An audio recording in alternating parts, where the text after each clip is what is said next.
You're not a leader. You're not a nation leader. You are an individualistic little monstrous baboon with some kind of power. Enough to make some people feel uncomfortable, but not enough to cause whole-scale destruction of a country unfettered. You can't do that. Because after all, people need to have somewhere to lay their bodies down, don't they? Somebody gotta be out there sitting on a chair, and you ought to be kicking everybody's chairs. You're breaking everybody's chair. Like you're Goldilocks and everybody is the little bear. You're a bully. You're destroying a nation that is already on its way out, coughing blood, breathing its last, wheezing with emphysema. You're finishing it all. You are medically assisted suicide for South Africa. You are euthanasia for South Africa. It's already suicidal. It's already on its way out. And because it worships you, you are the reason why it will finally die. But unless you succeed to frontal lobotomize the entire country, you're not going to succeed, because ultimately people will wake up and smell the coffee, like I said earlier, with crazy people that were insensitive yesterday, child soldiers, that when they turn 27, they then start to feel some kind of way about all the people they kill. Unless you successfully frontal lobotomize a Midianite, because you like the Midianites, hey?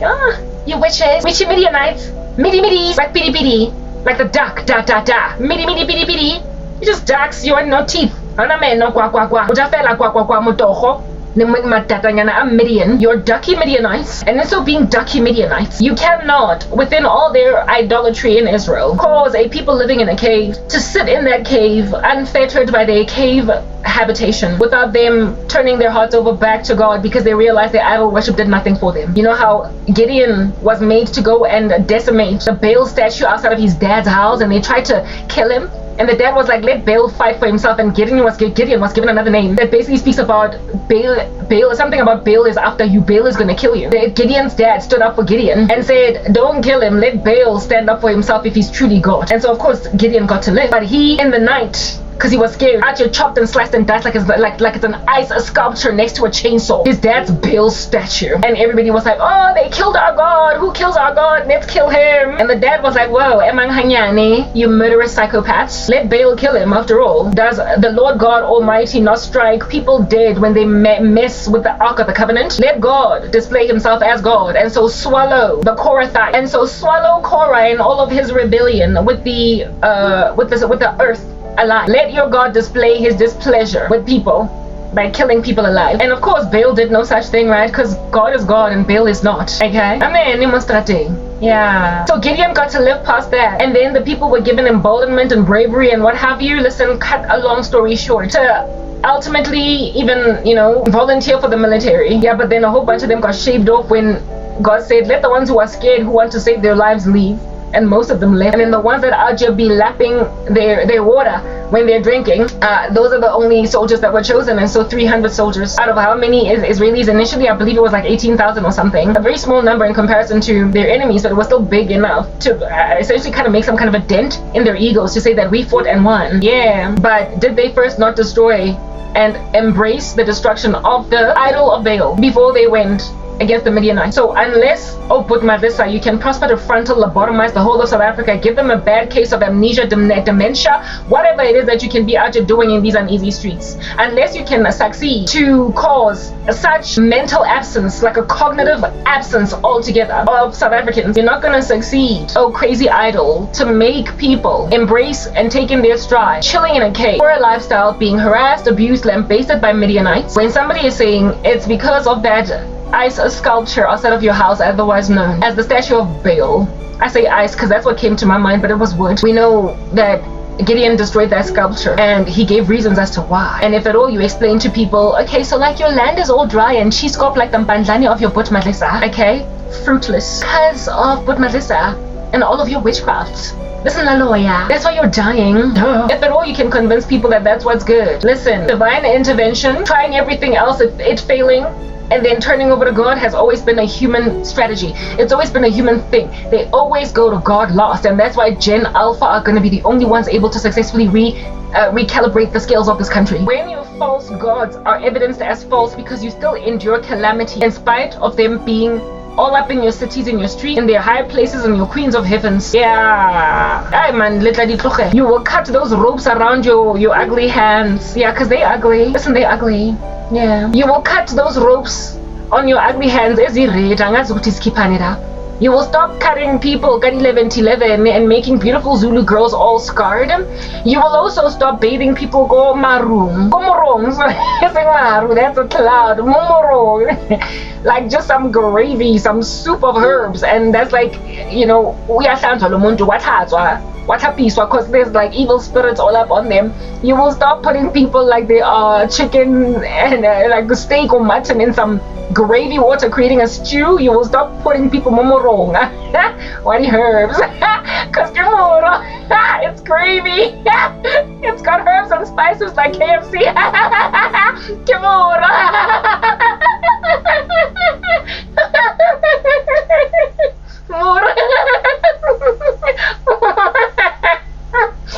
You will stop dunking people like slab chips and dip.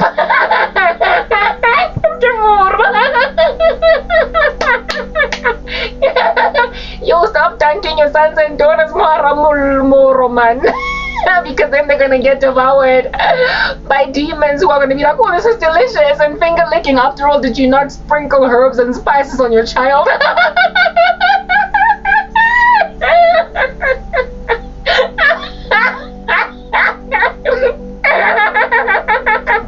You will stop dunking yourselves in demon juice, moro, making yourself a sheep to the slaughter, putting yourself on a plate to be devoured by Satan. You will stop doing these cleansing rituals that are full of herbs and spices and sprinkling aromat on people. Like, stop. Aromat belongs on your chips and Noroxy belongs on your chicken. Stop dunking people in water. Where a cube, yeah, Noroxy. A stock cube has melted. Like, stop. My ex-boyfriend and I once dunked ourselves in Moro because we fornicated after his brother died, and we were told not to do it, so we were scared. And I was my ex-boyfriend gave me some solution, let's curry herbs and spices, say 11, it's like a KFC. And I put it in a bucket of water and I dunked myself in it. I dunked myself in it because that was apparently what I needed to do in order to ward myself off from the spirit of death, because I was not supposed to fornicate. And then I had to throw the water like in a bush. Yeah, Marmuruatenge had all the juices on my skin, all my body oils. Yeah, Papa, I was dunked for a demon to eat me. I was dunked for a fallen angel to eat me. I was made ripe and ready, spiced and everything, cooked, do you understand? Having slathered myself, got those herbs. Hey, karamet, kanorok, barbecue sauce, barbecue, oregano, turmeric. Turmeric is even worse because it makes you yellow. So now you'll be looking like proper curry.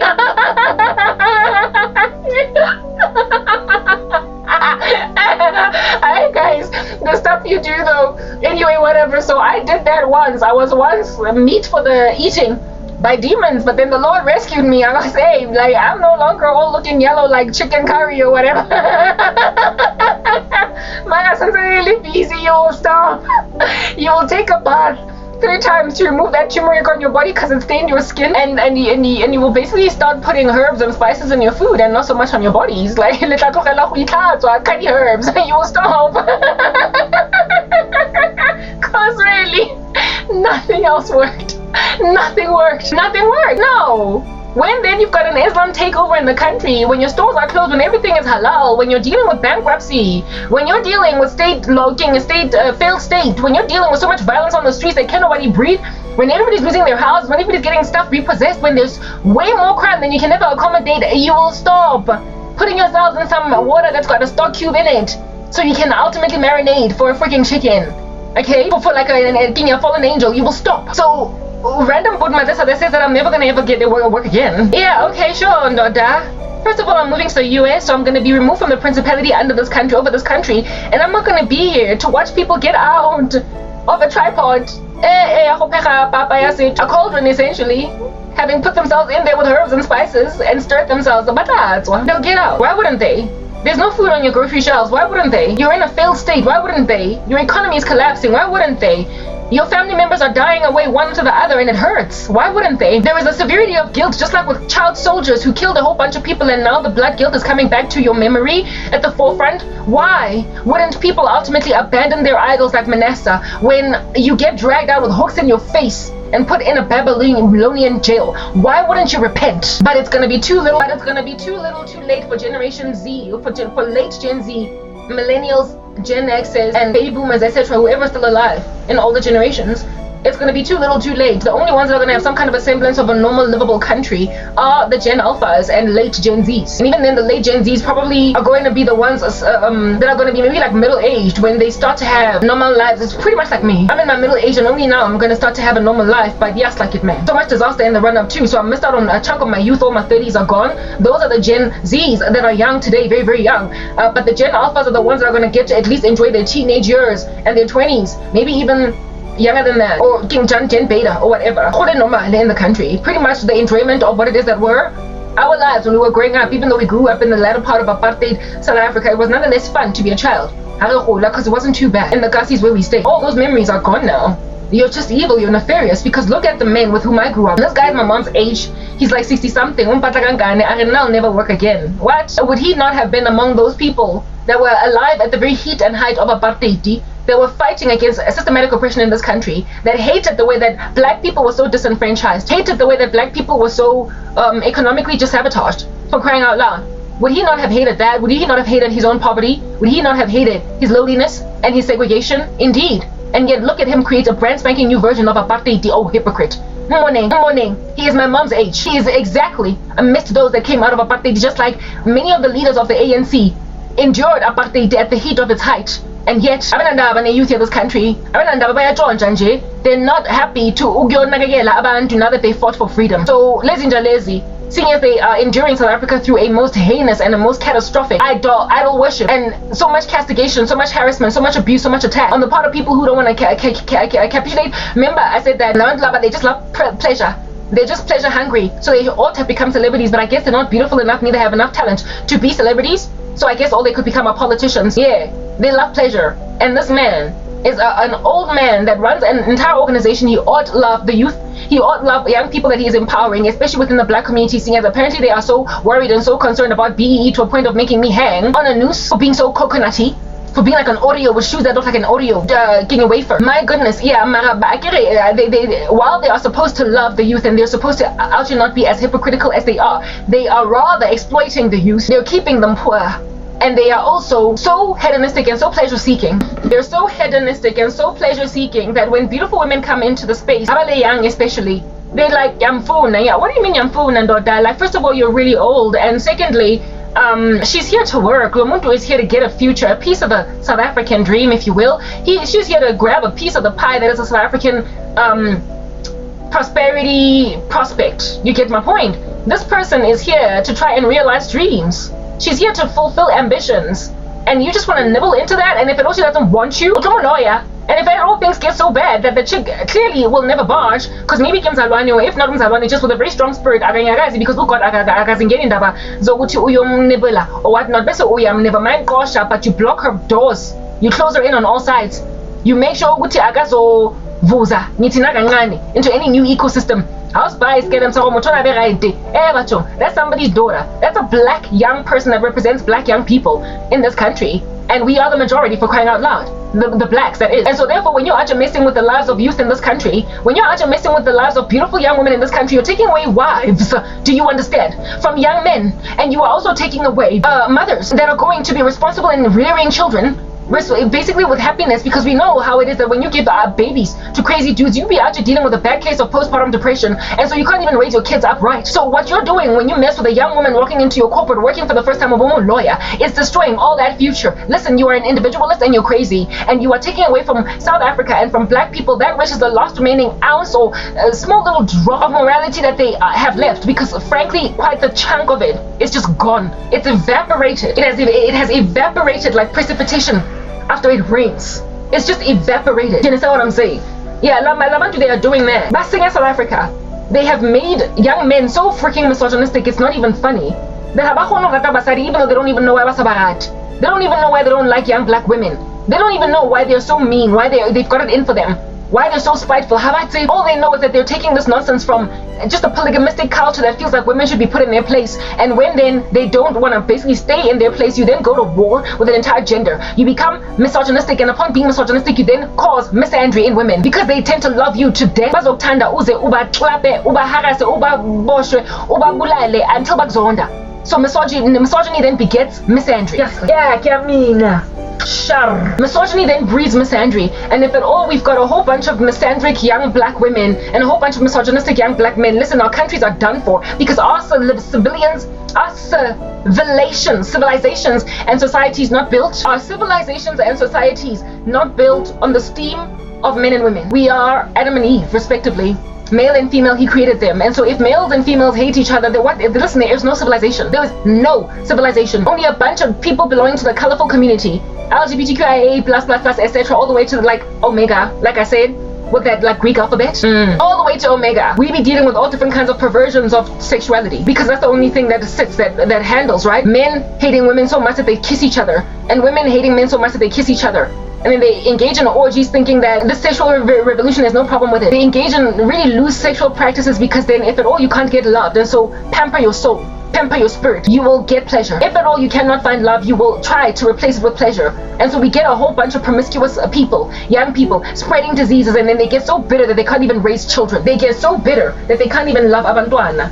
That's what under heaven you're facing here. That's the first ominous monstrosity, lacking all different kinds of gentleness, but nonetheless we be out calling him gentleman and oh bossy boss. And very bossy, but like a boss. He's trying to make sure that I go nowhere. That's out here burning me like a piece of paper underneath a magnifying glass. What am I going to do with all that heat? I'm going to Jesus. Listen, he is the son of righteousness that arrives with healing on his wings. And when this guy's like that trying to burn Christ too, he's going to be burnt to a crisp, be brought low to a fine powder. It's a spell. I can't ever again in my life. Okay. And over and above it, I'm never gonna buy. This person is not only oozing this level of defeatism in the black community, but he's oozing Antichrist spirit. What does the Antichrist ultimately achieve in the end against the body of Christians encircling the world? You won't be able to buy or sell, and so therefore you won't be able to live without the mark. And does the Antichrist not turn mother against father?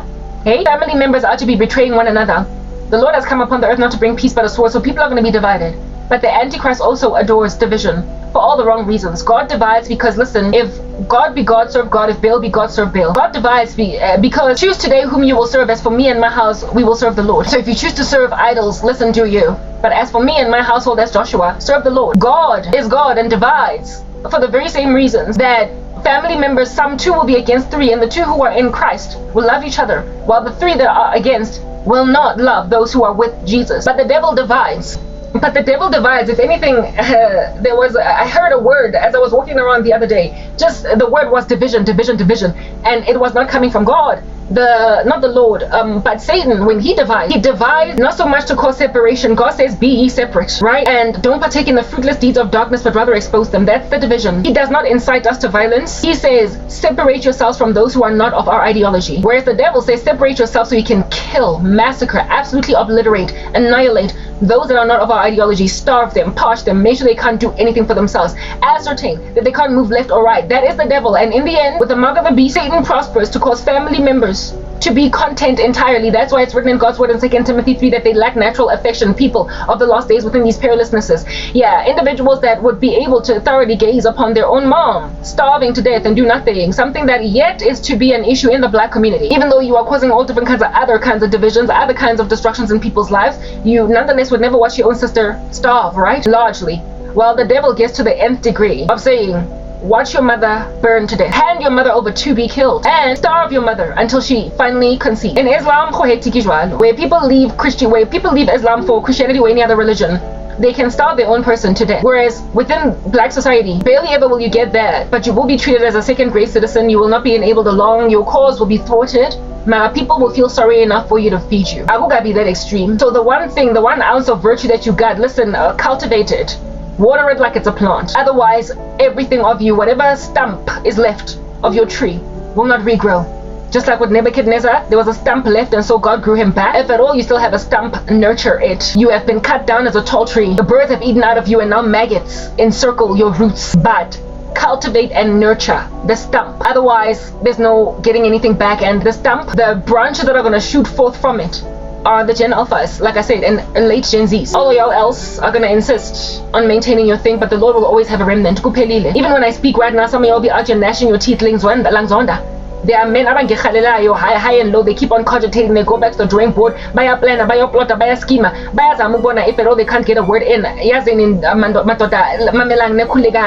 relax. I'm never going to be any of yours. Mara o plana le ho plota lu schema is the reason why only your children are going to inherit the promise, and your children's children. Nina, however, Hashem, you won't even recognize South Africa once the Lord extracts us. You will not be able to recognize South Africa once the Lord takes us out of here. Listen, you're not going to spot it from what it is. Street and be like, yo, once upon a time, you are going to go to cemeteries and they're going to be getting raided. People stealing caskets to bury their own dead. You're going to go to the shop, what's in the rice. The shelf of which are going to have bars on them, barricaded behind security guards because of how much theft will be going on over there due to hunger. Mamela, it's coming. Just like in Israel. These occult practitioners are about to take your country from underneath your feet. So whatever holidays you're going to Cape Town, overseas, enjoy them today while they last in your individualistic silo and without calling out to the God of Abraham, Isaac, and Jacob. Carry on. Mara one day little lona li kenteng importantly pochonkile. Little uta di joko shopong. Lo uta di tinkis. Lo uta marot. Go barricade. And you have to go and ask a person to give you bread. Buy not because there's going to be so much theft. Listen, those days are coming. Those days are coming. Understand, South Africa, this is what is coming to you. You are not going to be able to recognize your own cities. Next door neighbor house. Is going to be living in a shroud of darkness. I'm not trying to be dystopian. It's a judgment against you. And when I saw this nasty against South Africa, I thought it was because the tribulation was coming and that they were enduring the tribulation, until I got over my belief that the world is ending, and so realized that it's a judgment that's going to happen in our lifetime. And no, without the tribulation, it's just a judgment on a country in jail, because the tribulation cannot happen yet. So much has still to happen. I have come to that conclusion. I spoke about that in one of my other videos. Yeah, that's what's coming to your nations. And once then you're like that, since this baboon or mixed ninyon is not going to be able to frontal lobotomize you, ultimately nizovuga from Islam by very day and realize we can't carry on like this. Mara by then, like I said, can't recognize your own street, to a point where the one person that God raises up to deal with your issues, or your two or the three, you want to try and kill them until somebody has to stand in the gap and say, listen, disrespecting self, do not go and kill Jeremiah, my son, let Baal kill him. And then, not Jeremiah, but Gideon. And then you will come to learn that the Lord raised up Gideon for such a time as that. Nani, you will try to thresh wheat in a wine press so you don't get seen by the Midianites. When you're living like that, hand to mouth, you will finally respect God when you're living that kind of hand to mouth crazy lifestyle. It's just like all of you. Alrighty. That's this guy. So he's creating a mark of the beast-esque type system, and I'm like, okay, whatever, Mpandli. That's your middle name now. Mpandli. That is like Hugh Hefner. That's his witchcraft. And then let's talk about Ngwanahaya. Yo, obsessed, and conviction, sadly. Because he doesn't really have conviction of sin, just entitlement. The son, however, has conviction of sin, but it's sad because he can't get saved. He's a hybrid. He's a mixed breed, a transhuman. He wishes that he had hearkened to the gospel, done a better thing. I don't know at which point he was transhumanized. If at all this boy is the spawn of the devil, or if at all only once he was born, then the dad made a transhuman, because all the other children that he's making now today, the dad cannot be saved. They're already hybrids. But me guys, there are people like that walking among us, like it or not. And now no longer is such a conversation on the tongues of people a taboo. There's plenty of sober minds on the internet speaking these very same things. So y'all can be out here calling me for some strange weird conspiracies, or some strange weird conversation coming from a person wearing a tinfoil on their head. It is a conversation being had by very respectable scholars in, never mind the Christian faith, which is across the board. And there's also like a UAP documentary coming out from the US Congress being released. I spoke about that in my last video. You cannot try to speak to me and try to refute me like I'm speaking smack. You will remember that rant, Ega Candace Owens, speaking about how it is that Peter Thiel and Elon Musk, she doesn't know if they're full human or what, because she feels as if though they're like transhumans or whatever. And if at all, like they're hybrids, if at all she were to like stab Elon Musk, not that she would stab him, but if at all she were to stab Elon Musk, she's not sure if blood is going to come out. She feels like a battery's going to pop out. I mean, Candace Owens is a whole credible, albeit loony influencer. You don't get to speak things like those in a world that still thinks that stuff like that is crazy and maintain millions upon millions of people watching your particular podcast. So what I'm trying to get at right now is that the things that I'm speaking on my tongue are not so taboo as to write me off as a lunatic. So all the best in trying. And as for Candace Owens, what they need, the Lord Almighty have her back, protect her, because apparently the French are trying to kill her for proving that Brigitte Macron is a dude.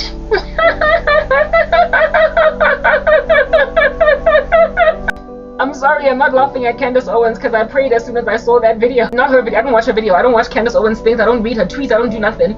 She's too grieving. But it came from Benny Johnson.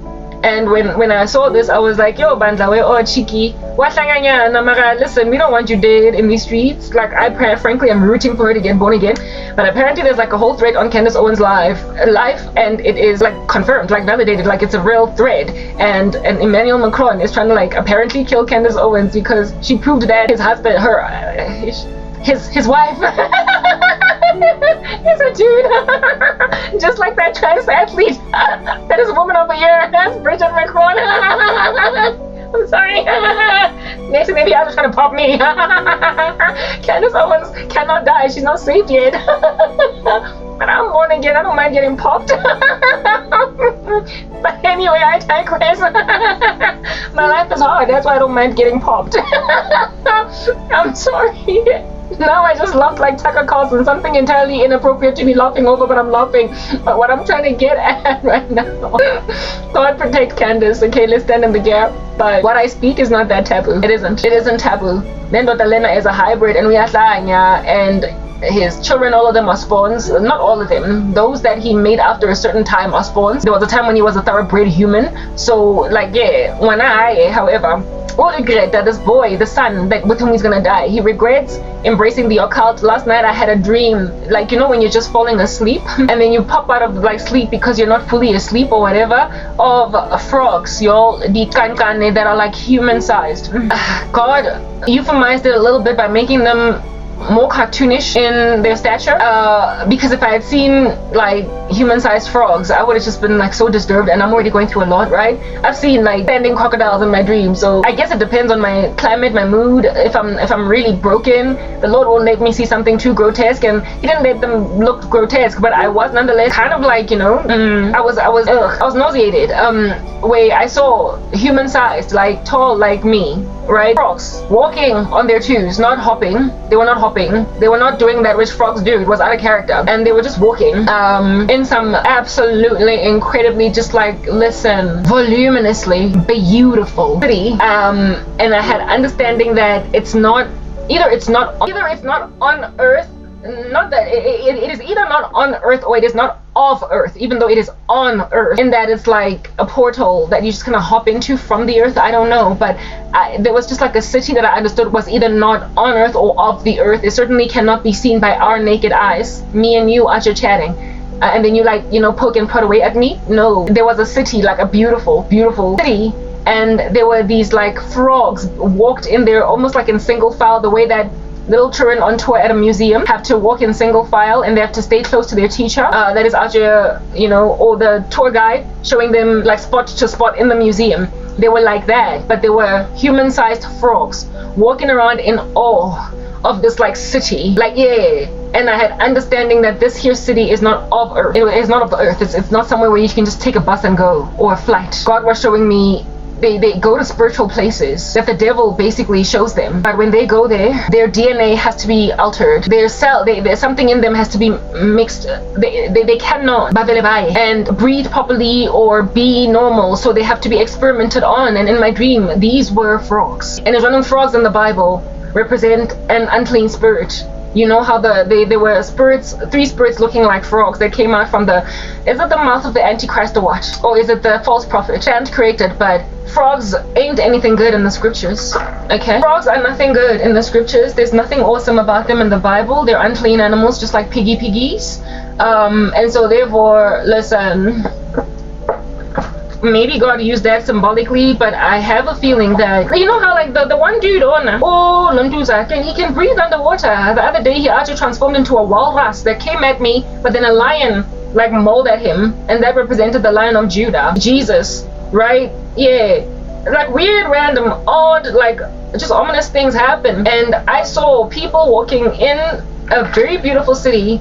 I've heard testimonies of people speaking about a city under the sea. I can't validate that. I just saw a very beautiful city. And these people, these froggies that look like human beings, were just in awe now. Just as I was, looking around at this place, they were also in awe. And they were walking in there in single file, like neat little children at a museum. And they were there to be inducted or angasi. And the Lord was showing me that that's just what's happening in South Africa, or in Africa, or in the world, to a whole bunch of people that are being shown weird, absolutely weird things. People are being shown really, really bizarre, weird, absolutely fantastically weird things. And they are allowing themselves to exist in strange places. But I mean, Joe, this world there's nothing boring about the world. It's actually quite fascinating. It's really fantastic.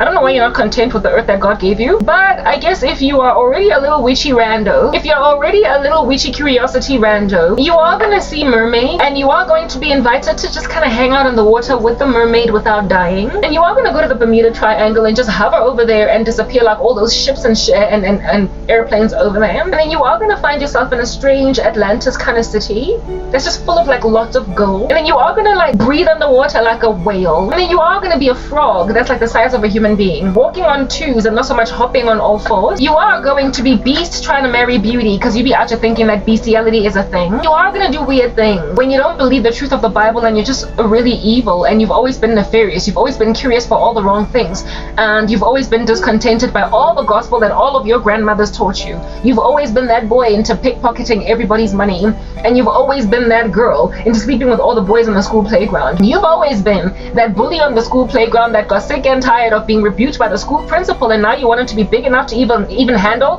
the school principal. So therefore, of course, you're going to find yourself in a strange, otherworldly city looking like a frog. I mean, duh. You've always been that thing. So this guy was like, yeah, he was among them. And herein lies his particular rap sheet worth of witchcraft. The Lord showed that was the Lord showing me his initiation the first time that he went to that joint. And remember, I gave him that dream, he was a frog. Now, I told you guys that this guy he's just a sea animal. His dad is a bird, whereas he is a sea animal. And in my dream, I marched in with other initiates looking like frogs. And they were small, by small I mean young frogs, but they were still the size of human beings. These young frogs, they looked young, and God made it very cartoonish, but it was still disturbing. Okay? It looked like a Pixar movie, that's what I'm getting at. In terms of its quality, what I was seeing, it looked like Pixar. So, like, that's why I get it was cartoonish. But, Pixar is kind of almost close to human. It almost looks real. Yeah. Anyway, this guy, did Wafo Stashem, remember the story that I told about listening to hymns? On the way, not hymns, but the gospel being preached, on the way to work, and hymns to work, and how I never got born again, and I couldn't understand why I didn't get born again, even though people were, not hymns, but the gospel was being preached on the bus where I was going to school, not school but work. Yeah, this guy apparently allegedly was able to relate with that video, where it is that na ukumbula a time when he was in a bus in Patkos, going to umsebenzi omkenyayo, and that's why I get it, this guy was born fully salvageable, because his dad only became super wealthy once he compromised and became a bird, and then his dad likely initiated his own son into the occult, and I don't believe that this guy was what do you call this, he was not the woman that he married as a first wife. The Lord showed me in his 40s. He married this woman in his 40s, evidencing therefore that he struggled to get a wife, likely because he was struggling financially. But this guy, and he's now 60 something, so essentially all the children born to the wife in this marriage are in their 20s today, whereas this guy is more closer to age than to me. He's closer to age as me. So something tells me that this dad had this kid with some girlfriend of the past and struggled to make ends meet here and there, mega panda. So this kid was born considering this guy a full human, and so therefore he was essentially entirely salvageable. He was redeemable. But the kid that came to this man after he made a deal with the devil and became a spawn, because kitty hybrids, whereas this guy was born thoroughbred. And the thing about him is that the reason why he became a hybrid was because once I get it, he was older than all his siblings, like by a mad margin, like by a huge margin. His dad could not marry properly because life was rough, and so he only married when he was 40 something, and so therefore likely his son was already I can you get just like me because he could relate with being in a bus going to work. Patko Kenya. So naye megakula nje egasi akibeli Patko, and so if at all he can relate with the Patko, it means that he's from Soweto, because there's no Patko or KZN. That's a Johannesburg Metropolitan Soweto region transportation only. Right? It's you won't find the Patco eKwaZulu. They've got their own transportation over there. So this guy is from Soweto. Uphume Soweto, angazi hwe.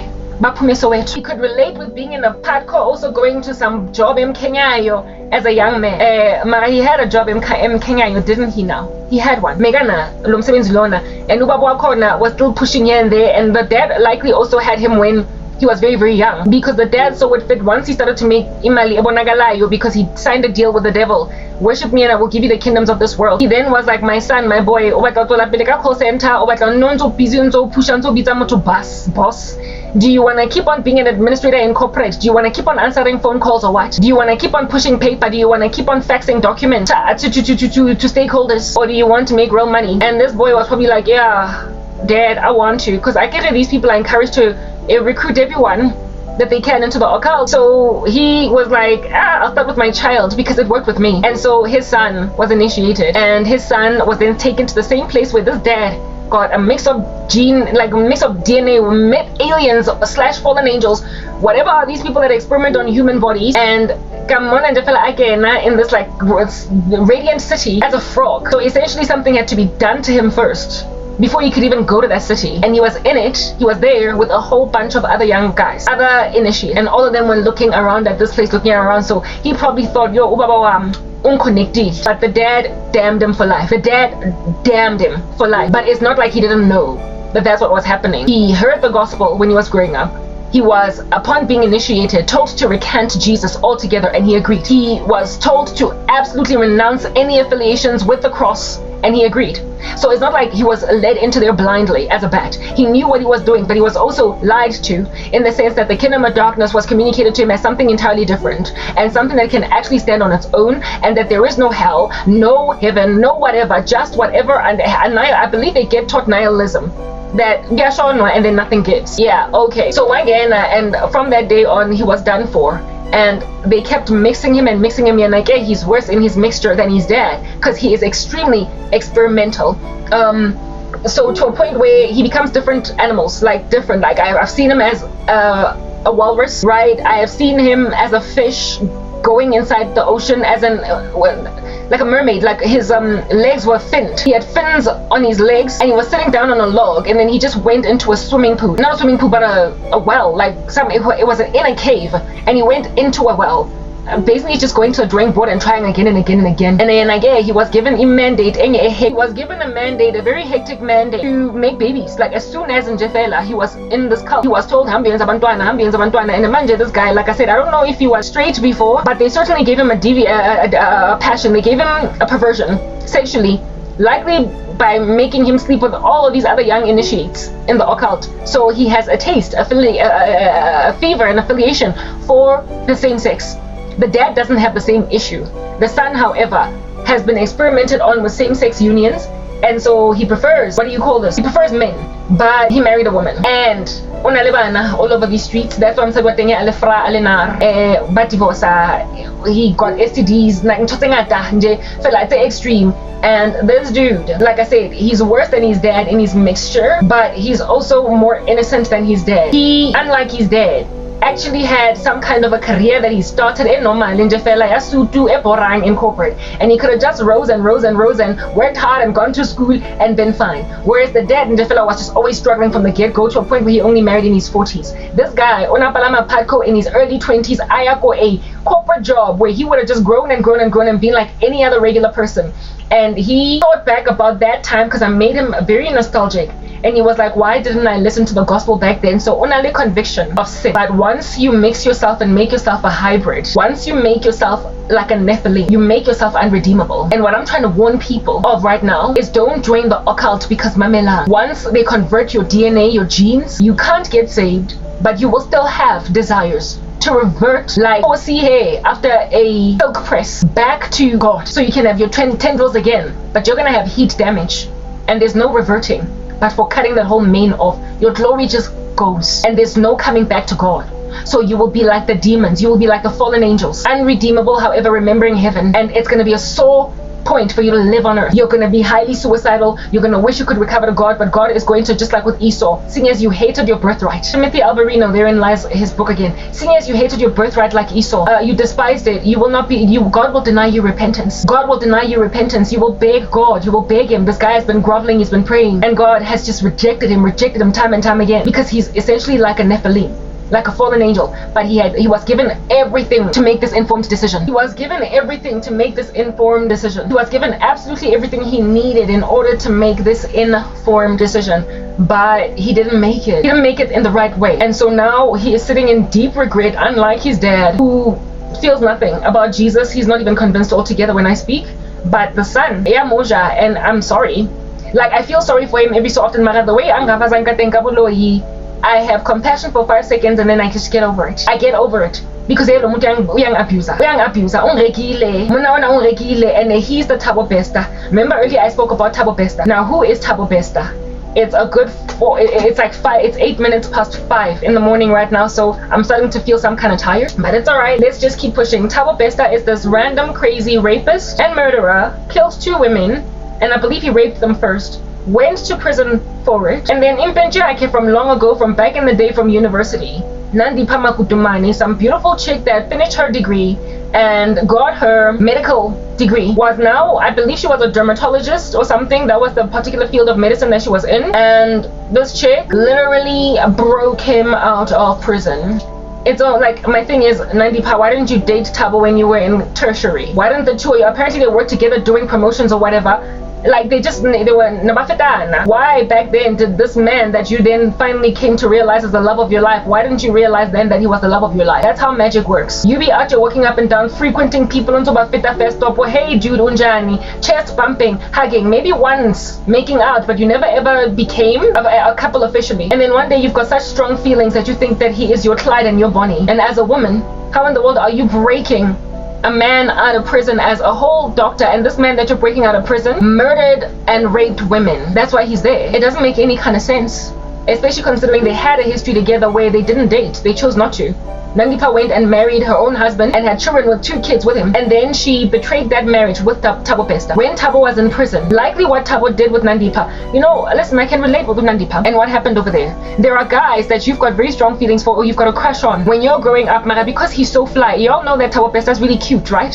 Because he's so cute, he looks at you and you're like one of the chicks, but pretty, that are all up in his grill like white on rice. Just one of them. I can relate. You're one of the chicks that are all up in his grill like white on rice. You're one of the chicks that's spazzing hard for him. You're one of the chicks that likes him really very much, and he flirts with you, but he always thinks he can do better. That chick is so beautiful, so I don't know why any man would think he can do better, but you know, there's a dumb guy out there that thoroughly thinks he can do better than the baddest chick in the game. But yeah, that's what was going on over there. I'm speculating at this point. I'm not saying that it's fact, but based on my own experiences, I have had dudes that I had crushes on, especially the one that I thought was my future husband. I was just among the pretty chicks with whom he was flirting, but he didn't think much of me, and so he walked right by me. But once you're now kind of desperate and you know that there's somebody that can help bail you out of a particular situation, and it's one of the chicks that liked you, that's when then you start to like plot and scheme and do black magic on them. I would imagine that likely what happened with Thabo Bester and Nandipa. Nandipa maybe liked him, but he was all over the show. Nandipa then went on right ahead and married her own husband, had her own children, while Thabo Bester was still out there in these streets doing whatever he wants to do, and she moved on. But Wambiza, Nyemiti, there is a guy, the one that I thought was my husband, Kitwile Moyena at some point, and then Wambiza back Nyemiti. Listen, I can relate to Nandipa's story. The dude that I thought was my future husband, I had massive feelings for him from the time I started working at MTN. I got over him when I came to Christ. And Wangi Buisa got witchcraft, because he saw that I was no longer interested. He saw that I was no longer out here ogling at him. Yes, I had my own boyfriend at the time, but I told you, you know, my story is all interwoven. My ex-boyfriend, and I was ready to leave him for any other guy. So this dude, I liked him. When I started working at MTN, the first time I saw him, I already liked him. But I was just one of the pretty girls with whom he was out here flirting and fraternizing with. And I was just apparently maybe not good enough, not gorgeous enough, not beautiful enough, not yellow-skinned enough, not whatever. But I mean, he could hit that. But seeing as I was one of those, you know, prettish ones that are not just going to go and have sex with a dude and just feel like because he's cute, he wouldn't just one shy first stop. But as soon as I came to Christ, and a lot of guys that I was out here, you know, vibing with, because I was now in Christ, I was mature. I didn't see it as witchcraft because that's the thing. I was untrained. I got the dreams. I saw the witchcraft. I saw the sorrow. I saw myself groveling at his feet, and I thought it meant that he was my husband. In my dreams, I was always just chasing after him. Why aren't you this? And I thought that maybe that was the Lord showing me that he's my husband. He just doesn't know it yet. And so I went and I ran with it because I didn't understand my dreams. I finally would get them, and I wish I had understood my dreams earlier, because then I would not have grumbled so much. I would not have loved him as a Christian. I would have indeed, just as I made a decision to move on. But I didn't know my dreams, and so neither did Nandipa understand where her sudden re-energized feelings for a crazy dude from long ago came from. I've had a dream before of Unandipa in prison, in a cell, looking a Kodimu, lady trying to commit suicide. And I was like, yo God, who's giving the gospel? Who's giving her the gospel? What happened over there? And is she open to listen to that message? Is she willing to hearken to somebody telling her, listen, I know what happened over here. You might be in prison, but it's not too late to get born again. No need to be out here killing yourself in jail or whatever. Ali highly suicidal, regretting what she did with Thabo Bester and not understanding why she let herself go out like that. Essentially, when these people are done using you and witchcraft wears off, it dawns on you again, say, that was willing to love me. I left an entire life thriving behind. I left a great future to be with a crazy dude. I have had a man noose me kango. Yes, that's what I'm trying to get at right now. A man that passed me up before, Mara, that now that he is in a knot and a bunch. And that, I believe, is what happened with Unandipa. So, like I said, a dude doesn't like you, or he likes you, but really you're just one among many. And however, he then finds himself in a knot, and Thabo Bester found himself in prison. And by the time he was now in jail, Nandipa was very high profile. She was a doctor, she was accomplished, she was this, she was that. She was the best woman to help him out of all of his litany, his team of ex-girlfriends. Why? Likely because maybe he remembered a time when Unandipa was spazzing over him, but he was not barging, or he was not too sincere, too serious. And moved on. He remembered her feelings, likely, and then after remembering her feelings, remembered how she always did want him to be very serious with her, but he never ever took her too seriously. And also because of how much she was just spazzing over him and willing to do whatever it takes. When this guy then raped 2 women and killed them, like, listen, get over your feelings for a dude once he commits gender-based violence, okay? When you have a crush on a dude, women, and then you find out some chick, mamela, tomorrow it's gonna be you. And then you find out that he was arrested for domestic violence, listen, Galsani, it's gonna be you. Do not ever think that a man is gonna be different towards you when he hurt another woman. But you see, when you're being noosed by imiti,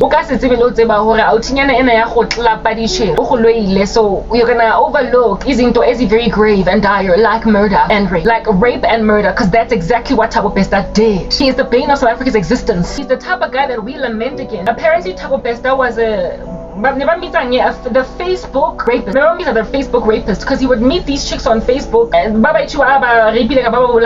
he met them on Facebook and then raped them and then killed them. That's Thabo Bester over there. He did all that. Do you understand? And then you as a doctor, a medical doctor, listen, that's who you are. Do no harm, whatever happened to that. This dude did harm to 2 women. You then get cajoled by him, coddled by him, spoken sweet nothings to by him, the way that you've always wanted. And then top of that, hectic to make you deeply consider, since the 2 of y'all want to be together like Megan Good and 50 Cent and 21 Questions. Would you come and pursue me in prison? I'm 21 questions. I was Megan Good, the 21 questions, but instead of it being Megan Good, it's Nandipa. And she, like the beautiful Megan Good in that music video, 21 questions, 50 cents. It's like, yeah, I'm always gonna be here for you, baby. Come on, I love you. No, I'm not gonna leave you. I love you. What the heck? To a point of prison break? Who do you think you are, Michael Schofield? She broke the guy out. I mean, go and check out the story of Nandipa and Thabo Bester. You will know that the chick went and bought a cadaver, since she's a medical doctor, burned it, bought the 2 other prison guards, helped the man. Essentially started a crime syndicate from prison. He was already making tons of millions from jail. Atuswaki is Clyde. And this Clyde was married at the time when she was doing this for this crazy guy. This crazy guy had so infiltrated this woman and her network that even the dad was actually trying to support Thabo Bester. But that happened for Nandipa. Why nobody tried to rebuke Nandipa for her indiscretions against her husband? Listen, we don't know. Nomfa's Lona that had everything on a silver platter given her by God, however that was greedy, because the eye of man is never satisfied, like death and Shio. Wayosiza Indota, after agreeing to support him by any means necessary, no matter what, upon answering his 21 questions like he is 50 Cent, she then also broke him out of jail by creating a false, a false suicide by burning. But there was a cadaver burned. Don't nobody know why there were no forensics done. no labs, but at the same time, if at all, he burned in his own cell. Who else could it be other than Thabo Bester? Apparently he died in jail from burning himself to death, or he got burned to death, something. They burned a corpse that they likely got as a Jane Doe from med school. This chick out here procured a corpse, a cadaver.